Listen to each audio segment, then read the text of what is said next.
ফাঁসি কাস্টে ঝুলাতে হবে। সংগ্রামী তৌহিদি জনতা, বাউল সম্প্রদায় তারা যেখানে যা সেখানে নাচ গান করে থাকে, সেখানের মধ্যে মাদকের আড্ডা হয়ে থাকে, সেখানের মধ্যে জিহাদ ব্যভিচার চলতে থাকে। আমরা আজকের এই সমাবেশ থেকে বাউলদের ইসলাম বিদ্বেষী সকল কার্যক্রম নিষিদ্ধ করার দাবি জানাচ্ছি। সংগ্রামী উপস্থিতি, এই পর্যায়ে গুরুত্বপূর্ণ বক্তব্য নিয়ে আসছেন হেফাজত ইসলাম বাংলাদেশের সংগ্রামী যুগ্ম মহাসচিব মৌলানা আজিজুল হক ইসলামাবাদী।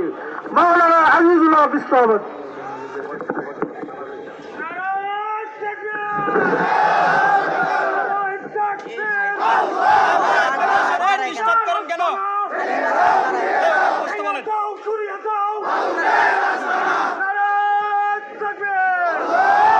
আসসালামু আলাইকুম ওয়া রাহমাতুল্লাহি ওয়া বারাকাতুহু।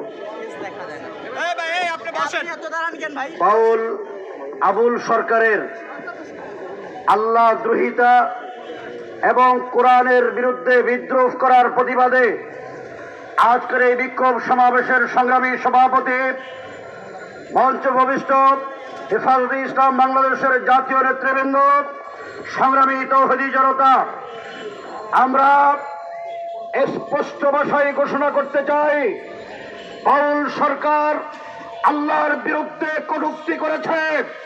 বাউল সরকার পবিত্র কোরআনকে অবমাননা করেছে। সে বলে আল্লাহর আগামাতা সে কিছু খুঁজে পায় না। এ কথা বললে কি কারো ঈমান থাকবে? সে বলে আল্লাহ কুলাউযু বিরাব্বিন নাস মালিকিন নাস, নাসতে বলছে নাউযুবিল্লাহ। এটা কোরআন অবমাননা নয়? আমরা দেখতে পাচ্ছি শুধু এক আবুল সরকার নয়, বাংলাদেশে বাউলের নামে শত শত আবুল সরকার আছে। এই বাউল এই সম্প্রদায় কোন ধর্ম মানে না। আপনারা নিশ্চয় জানেন। আমরা সরকারকে বলতে চাই, বাংলাদেশটা মুসলমানের দেশ, আলেম ওলামার দেশ, আল্লাহর ওয়ালিদের দেশ, নবী প্রেমিকদের দেশ, কোরআনের তারক বাহকদের দেশ। এই দেশে আল্লাহর বিরুদ্ধে কথা বলে, কোরআনের বিরুদ্ধে কথা বলে বাউলরা থাকতে পারবে না। লক্ষ্য